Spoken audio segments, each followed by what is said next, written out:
এখন সকাল ৬টা। আমরা সবাই রেডি হয়ে গেছি, আমাদের ট্রাভেলারও এসে গেছে। আমি ভিডিও করছি, বাকিরা সবাই লাগেজ লোড করছে। আমরা সবাই মিলে শীতের সকালে ঘুরতে যাচ্ছি। বাচ্চারা ভীষণ এক্সাইটেড ঘুরতে যাচ্ছে বলে।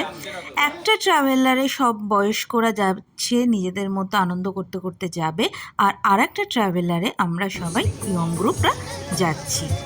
High everyone, welcome to Rome with Liza. আজকে আমরা যাচ্ছি বগুড়ান জলপাই। এটা কিন্তু আমাদের কোনো ট্যুর না, অ্যাকচুয়ালি একটা আমরা পুরো আমাদের অ্যাপার্টমেন্ট থেকে আমরা সবাই মিলে যাচ্ছি একসাথে একটা নাইট আউট করার জন্য। আমাদের প্ল্যান ছিল আমরা একটা পিকনিক করব, ডে আউট হবে, বাট আমি বেসিক্যালি সেটাকে কনভার্ট করে দিয়েছি নাইট আউটে। তো সেইখানেই যাচ্ছি, রাস্তায় দেখাবো আমরা কী কী করছি, আর আলটিমেট ওখানে পৌঁছে আমরা কী কী করবো সব কিছু তোমাদের সাথে শেয়ার করব। বগুড়ান জলপাই একটা নির্জন সি বিচ। যারা নিরিবিলি নির্জন কোনো জায়গায় যেতে চান তাদের জন্য এই সি বিচ ভালো একটা অপশান হতে পারে। এবার চলুন আমাদের পুরো ট্রাভেল গ্রুপের সাথে আপনাদের ইন্ট্রোডিউস করি। এটা হচ্ছে মনীষদা সব রান্না বান্না করে সব খাবার দাবারের ব্যবস্থা করেছে। আমাদের ব্রেকফাস্টটা গাড়িতেই হচ্ছে। একে তো সবাই চেনো মোটামুটি, সব ভিডিওতেই, আর কাউকে থাকুক আর না থাকুক তার ফেস অ্যাভেলেবেল। এই যে অমিত দা, দেখি সমাধি, তারপরে এখানে নীলুদি, গুনগুনের একটু শরীর খারাপ হয়েছে, সেই জন্য গুনগুন একটু ঝিমিয়ে গেছে। আমরা গিয়ে ওখানে পৌঁছে চিয়ার আপ করে দেবো গুনগুনকে। এই যে মা মেয়ে দুজনেই, এটা হচ্ছে হিয়া, আর হিয়ার পিছনে হিয়ার মা। চিৎকার করিস, বলতে পারছি না তো।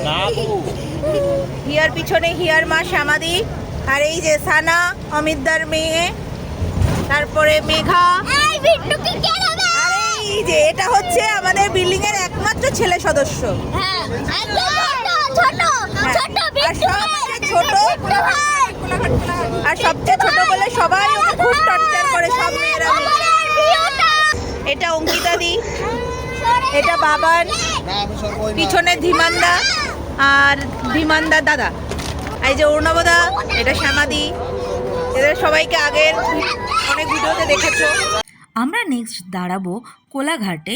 যদিও আমরা ব্রেকফাস্ট নিয়ে এসেছি যাতে ব্রেকফাস্টের জন্য বেশি টাইম ওয়েস্ট না হয়, কিন্তু একটা না এইভাবে এতটা রাস্তা জার্নি করা তো পসিবল নয়, তাই কোলাঘাটে একটা ব্রেক নেব। আমরা এসেছি রাজারহাট থেকে। রাজারহাট থেকে বগুড়ান জলপাইয়ের ডিস্টেন্স হচ্ছে 180 কিলোমিটার। আমরা কোলাঘাটে দাঁড়িয়েছিলাম রাধারানী হোটেল অ্যান্ড রেস্টুরেন্টে। হোটেলটা বেশ ভালোই বড়, কিন্তু এখানে ওয়াশরুম কিন্তু একদমই পরিষ্কার নয়। যারা ওয়াশরুম যেতে চাও তাদের জন্য জানিয়ে রাখি, এখানে ওয়াশরুম একদমই পরিষ্কার নয়। তাছাড়া হোটেলটা একদম রাস্তার ওপরে।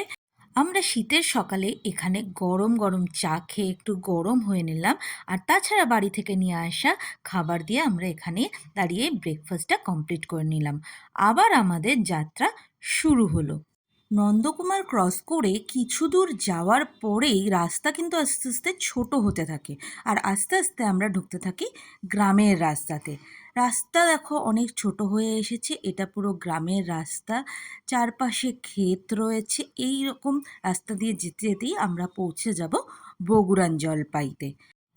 আমরা রিসর্টের সামনে পৌঁছে গেছি। এখানে রাস্তা কিন্তু অনেকটাই সরু, মাটির রাস্তা।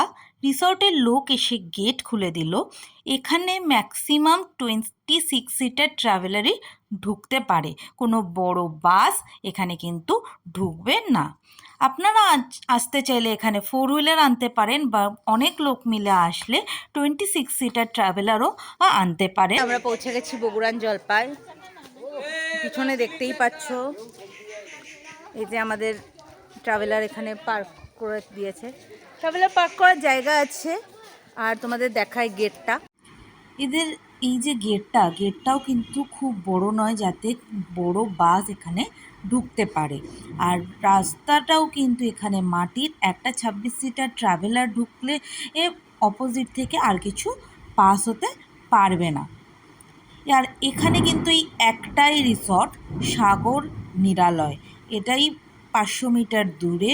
সি বিচের 500 মিটারের মধ্যে কিছু বানানোর এখানে পারমিশন নেই, তাই এখানে একটাই রিসর্ট, সুন্দরভাবে সাজানো, বা অনেক বসার জায়গা রয়েছে। রিসর্টের ভিতরে অনেক ঝাউ গাছ রয়েছে, একটা বিল্ডিংও রয়েছে। আস্তে আস্তে সবই দেখাবো তোমাদের। এই যে বড় বিল্ডিংটা, এইখানেই আমাদের 30 জনের থাকার ব্যবস্থা করা হয়েছে। তাছাড়া এদের কিন্তু অনেকগুলো কটেজও রয়েছে, সিঙ্গেল রুম কটেজ রয়েছে, তার সামনে বসার জন্য চেয়ার রয়েছে, প্লাস এদের ডবল রুম কটেজও রয়েছে, যে একটা কটেজের মধ্যে পাশাপাশি দুটো রুম এরকমও ওদের ব্যবস্থা রয়েছে। তোমরা চাইলে সেরকম কটেজও নিতে পারো, খুবই ভালো লাগবে কটেজে থাকতে। আর তার সামনে অনেকটা বড় ফাঁকা জায়গা রয়েছে, যেখানে রাতের বেলা বনফায়ার করতে পারো। ওদেরকে বললে ওরা চেয়ার টেবিলের অ্যারেঞ্জমেন্ট করে দেবে এই ফাঁকা জায়গায়।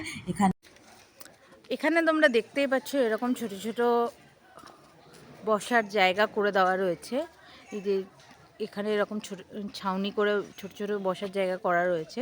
আপাতত আমি কমপ্লেক্সে 3টে দেখতে পাচ্ছি। প্লাস এই যে জায়গাটা দেখছো, এই যে এখানে কটেজ মতো যেগুলো রয়েছে, তার সামনেও এরকম রাউন্ড করে বসার জায়গা রয়েছে। প্লেসটা খুবই সুন্দর। আমরা আসা মাত্রই আমাদের এরা ওয়েলকাম ড্রিঙ্ক সার্ভ করেছি। এবার চলো যাই রুমের দিকে, রুমটা তোমাদের দেখায়। আমার ভিডিওটা ভালো লেগে থাকলে অবশ্যই ভিডিওটাকে লাইক এবং শেয়ার করো, আর এইরকম ভিডিও আমার চ্যানেলে দেখতে চ্যানেলটাকে অবশ্যই সাবস্ক্রাইব করো। ভিডিওটা শেষ পর্যন্ত দেখার অনুরোধ রইল। আমি এখানে দেখাবো এখানে এসে তোমরা কীভাবে নিজেদের দিনটাকে এনজয় করতে পারো।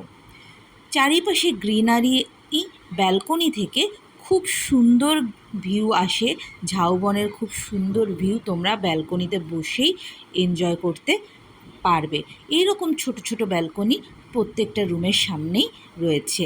এবার চলো যাই রুমের ভেতরে। রুমের ভেতরে একটা ডবল বেড, একটা সোফা, একটা টি টেবিল, বেড সাইড টেবিলও রয়েছে। এদের প্লাগ পয়েন্ট রয়েছে বেডের কাছেই, বিগ মিরার, সাথে একটা টেবিলও রয়েছে, টিভি, এসি রয়েছে, আর ওয়ার্ড্রপ আছে। যে ওয়ার্ড্রপটা কিন্তু দেওয়ালের সাথে ফিক্স করা, আলাদা করে ওয়ার্ড্রপ এরা বানায়নি। আর এরা কম্বলও দিয়েছে। ওয়াশরুমটা চলো দেখাই। ওয়াশরুমটাও কিন্তু বেশ পরিষ্কার। বেসিন আছে ওয়াশরুমের ভেতরে, মিক্সার কল আছে, হট ওয়াটারের এখানে ব্যবস্থা আছে। আমরা ফ্রেশ হয়ে চলে গেলাম লাঞ্চ করতে। লাঞ্চের এই ছিল মেনু, সাথে আমি নিয়েছিলাম কাঁকড়া। কাঁকড়ার সাইজটা কিন্তু বেশ বড় সাইজের কাঁকড়া দিয়েছে। কাঁকড়া না নিলে তোমরা মাছও নিতে পারো, পমফ্রেট মাছও অ্যাভেলেবেল আছে, কাতলা মাছও অ্যাভেলেবেল আছে।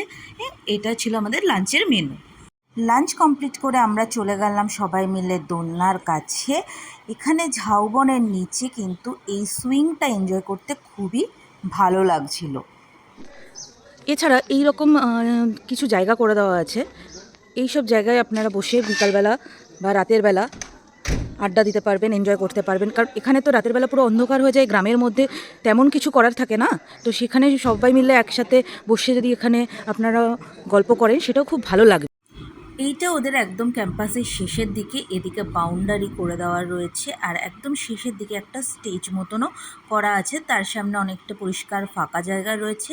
রাতের বেলা চাইলে এখানে আপনারা বনফায়ার করতে পারেন। চেয়ার টেবিল বললে ওরা নিজেরাই অ্যারেঞ্জ করে দেবে। এই কটেজের কিন্তু আমাদের প্যাকেজ ছিল ইনক্লুডিং ফুড, পার হেড আমাদের পড়েছে 1650 টাকা। আর বাচ্চারা থাকলে বাচ্চাদের খরচা পড়বে 700 টাকা। 5 বছরের নিচে বাচ্চার কিন্তু এখানে ফ্রি। ফুডে আমরা এসেই পেয়ে গেছি ওয়েলকাম ড্রিঙ্ক আর লাঞ্চ। রাতে পাবো ডিনার পাবো, আর বিকেলবেলা এরা আমাদের স্ন্যাক্সও দেবে, আর পরের দিন সকালের ব্রেকফাস্টও এরাই প্রোভাইড করবে। আমরা দুপুর গড়িয়ে এখন বিকেল হতে চললো। এখানে দেখুন ওরা দুটো রাজহাঁসও পুষেছে। এবারে আমরা গুটি গুটি পায়ে চলবো সাগর পাড়ে। এবার আমরা সি বিচে যাচ্ছি, সাগর নিরালয় থেকে বেরিয়ে সি বিচে যাচ্ছি। এখান থেকে 500 মিটার। এই যে এটা সি বিচের রাস্তা, সরু রাস্তা। বাচ্চারা বেশ মজা পেয়েছে সি বিচে যাবে বলে, কিন্তু এখানে জল নাকি অনেক দূরে, তো সেটা দেখি কত দূরে।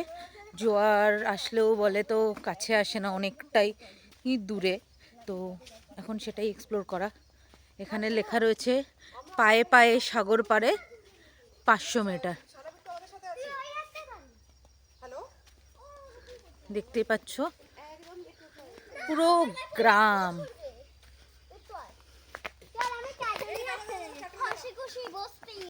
খুব বেশি জল এখানে নেই, তাছাড়া জল পরিষ্কার নয়, এখানে কাদা জল, এখানে তাই জন্য স্নান করা একদমই পসিবল নয়। আর ওই যে ঝাউবন দেখতে পাচ্ছেন, ওইখান থেকে এত দূর হেঁটে এসেই তবে আমরা সমুদ্রের দেখা পেয়েছি। লোকালদের সাথে কথা বলে জানতে পেরেছি এখানে কিন্তু সমুদ্র এপ্রিল থেকে সেপ্টেম্বর পর্যন্ত ঝাউবনের কাছাকাছি থাকে, তখন কিন্তু অনেকটাই এগিয়ে আসে। এটা বিকালবেলা, আর শীতের বিকেল বলে খুব তাড়াতাড়ি অন্ধকার হয়ে আসছে, খুব বেশি ভালো করে এনজয় করতে পারলাম না, এক্সপ্লোর করতে পারলাম না। কালকে সকালে আবার আপনাদের সমুদ্রের ভিউটা দেখাবো, এক্সপ্লোর করব। এবারে আমরা ফিরে যাব রিসর্টে। বিকালে স্ন্যাক্সে আমরা নিয়েছিলাম ফ্রেঞ্চ ফ্রাই, সাথে দিয়েছিল মুড়ি আর সস, আর ফ্রেঞ্চ ফ্রাইটা ভীষণই বাজে খেতে ছিল। রিসর্টে বলেছিলাম বনফায়ার অ্যারেঞ্জ করে দিতে, তারপরে ওরা বনফায়ার অ্যারেঞ্জ করে দিল, আর সাথে আমরা মিউজিকের ব্যবস্থা করেছিলাম। ব্লুটুথ কানেক্ট করে এদের মিউজিক সিস্টেমে আপনারা মিউজিক বাজাতে পারেন। বনফায়ারের সাথে চলে এসেছে চিকেন পকোড়া। আমরা কিছু ইভিনিং স্ন্যাক্স নিজেরা অর্ডার করেছিলাম, যেটা পেট ছিল। তারপরে বনফায়ার এনজয় করতে করতে বনফায়ারের পাশেই ওরা চেয়ার টেবিল দিয়ে আমাদের বসার অ্যারেঞ্জমেন্টটাও করে দিয়েছিল। আমরা সবাই এখানে চেয়ার টেবিল নিয়ে বসে ইভিনিং স্ন্যাক্সটা এনজয় করছিলাম, সাথে ছিল লাউড মিউজিক। এভাবে রাতটা কিন্তু খুব ভালোই কাটলো। এইবারে আমরা চলে যাব ডিনার করতে। এটা হচ্ছে ডিনারের মেনু। আমি নিয়েছিলাম এগ কারি, তাই আমি পেয়েছিলাম 2টো ডিম। আপনারা চিকেনও নিতে পারেন, চিকেনেও 2 পিস চিকেন, একটা আলু, এটা আপনারা ডিনারে পাবেন। আজ এই পর্যন্তই, আবার দেখা হবে কালকে সকালে। সকালবেলা আমরা যাব এখন বগুড়ান জলপাই বিচ। এই বোটটা সাগর নিরালয় গেস্ট হাউস থেকে লাগানো হয়েছে, এখান থেকে সি বিচ 500 মিটার। কালকে বিকেলবেলা ছিল বলে পুরো সি বিচের রাস্তাটা ভালোভাবে এক্সপ্লোর করতে পারিনি, সি বিচটাও ভালোভাবে এক্সপ্লোর করার সময় হয়ে ওঠেনি, তাই এখন আবার ভোরবেলা যাচ্ছি আমরা সি বিচের দিকে। এখন কিন্তু বাজে ভোর 5টা। সি বিচের রাস্তাটা ঠিক এই রকম। আশেপাশের এই ঝাউবনগুলোতে কিন্তু যারা ডে ট্রিপে আসে তারা কিন্তু এখানে এসে পিকনিক করতে আবার ফিরে যায়। এখানে কিন্তু পিকনিকের ব্যবস্থাও আছে। চলুন আপনাদের দেখাবো আপনারাও আসলে কিভাবে পিকনিক করতে পারবেন। আর দেখতেই পাচ্ছেন ঝাউবনগুলো কীরকম নোংরা হয়ে রয়েছে, কারণ এইসব জায়গায় উইকেন্ডে পিকনিক করতে অনেকেই আসে। এই যে বাস দেওয়া আছে এই পর্যন্তই গাড়ি এলাও, তারপরে কিন্তু হেঁটে যেতে হয়। আর এই সব আশেপাশের ঝাউবনে প্রচুর পিকনিক হয় উইকেন্ডে। কলকাতা থেকেও লোকজন এসে পিকনিক করে যেতে পারে। আর সমুদ্র কিন্তু সকালবেলাতেও অনেক দূরে। আমরা এখন যাচ্ছি সমুদ্র পর্যন্ত, দেখি কত দূরে সমুদ্র আছে। পৌঁছে গেছি সমুদ্রের কাছে, আজকেও অনেকটাই দূরে ছিল, ততটা আমরা এসেছি। খুব ঠান্ডা ওয়েদার, এখানে সকালবেলা ভীষণ ঠান্ডা হাওয়া দিচ্ছে। আর সমুদ্রের পাড়ে কিন্তু শুটকি মাছ শুকানো হয়, তাই জন্য ভীষণ শুটকির গন্ধ। যাদের ভালো লাগে তাদের তো কোনো সমস্যা নেই, কিন্তু যাদের শুটকি মাছের গন্ধ ভালো লাগে না তাদের জন্য কিন্তু আগে থেকেই বলে দিলাম, এখানে আসলে কিন্তু প্রচণ্ড পরিমাণে শুটকি মাছের গন্ধ আপনাদের সহ্য করতে হবে। শীতের সকালে পুরো সমুদ্রটা ফাঁকা, সি বিচটায় একটা লোক নেই। দূরে দেখুন একটা ট্রলার দেখতে পাচ্ছি, তাও অনেক দূরে। যেহেতু এই জায়গাটা খুব বেশি দিন হয়নি পপুলার হয়েছে, মানুষের ভিড়ে যাতে প্রকৃতির সৌন্দর্যটা হারিয়ে না যায়, সি বিচের সৌন্দর্যটা নষ্ট না হয়ে যায়, তাই জন্য বিভিন্ন রকম সতর্কীকরণ বার্তা নিয়মাবলী এখানে ব্যানারে টানানো রয়েছে। আপনারা এগুলো পড়ে অবশ্যই সেটা মেনটেন করার চেষ্টা করবেন। এবার আমরা শীতের ভোরে, এই যে দোকানটা আছে এখানে অনেক কিছুই পাওয়া যায়, কিন্তু আমরা শীতের ভোরে 1 কাপ গরম চা খেয়ে এনজয় করব এই সুন্দর ওয়েদারটা। গরম চা, সাথে একটা বেকারির বিস্কিট। তাছাড়া কিন্তু এই দাদার থেকে অনেক কিছু আমরা জানতে পেরেছি, সেগুলো আপনাদের জানাবো। এই দাদা কিন্তু এখানে আপনারা অর্ডার দিলে সমস্ত রান্না বান্না করে আপনাদের খাওয়ার ব্যবস্থা করে দেবে সমুদ্রের পাড়েই, যারা পিকনিক করতে আসতে চান। চলুন শুনে নিই দাদার মুখ থেকে ডিরেক্টলি আপনারা কি কি এখানে সার্ভিস পেতে পারেন। আচ্ছা আচ্ছা, আমরা দেখো কলকাতা থেকে যারা আসে আমাদের কম বেশি অর্ডার দিলে আমরা মানিয়ে দিই। মাছ ভাত থেকে একদম 4-5টা তরকারিও বলে, যদি যে মাছের ফ্রাই হবে, মাছের ভাজা হবে, চিংড়ির ধরো মালাইকারি হবে, সেরকম আমরা জানি তো বানাতে। তোমরা বানাবে কি এখানে না বাড়িতে? না না, আমাদের বানানো হয় শীতকালটা, বর্ষাকালে একটু বাতাস ফাতাস হলে বালি টালি একটু উড়ে তো, তার জন্য তখন হয়তো হয় না, কিন্তু বাক্সের মধ্যে যতটা পারি চেষ্টা করি। আমরা এখানে বানাই, আমাদের হাঁড়ি কড়া গ্যাস ওভেন ভাড়া দেওয়া হয়, 100 লোকের মতন আমরা এস্টিমেটেড ডেকোটার সিস্টেম আমাদের আছে, আমরা ভাড়া দিয়ে ওগুলো। রিসর্টে ফিরে আমরা ব্রেকফাস্ট করে নিলাম। ব্রেকফাস্টে ছিল পুরি, সবজি আর মিষ্টি।